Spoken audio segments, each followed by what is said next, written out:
there's a great drawing that I love to do, and it's if you think about like a check mark.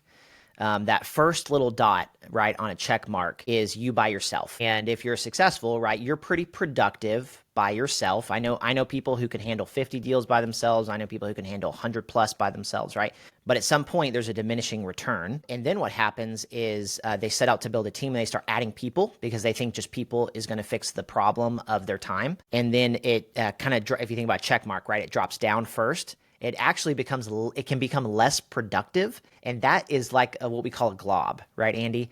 A less productive group of people. Think about it like a bunch of people connected by a credit card. And that's ends up being less productive than when you were just by yourself, more headaches, more problems. And then ultimately, if you do the right things, then if you think about check mark again, you go all the way up, right? And that's more like a team at the end of it. And so tall tale signs, Andy, would be things like if you're dreading showing up to work tomorrow, if you are constantly in meetings and the next time you come to another meeting, you're in the same place you were before. If people come into your office with problems and they leave them on your desk when they walk out of the room, when you think about the people in your world, if it doesn't fire you up, then these are probably signs that you're building a team that you don't love, and it's probably less productive than if you were by yourself.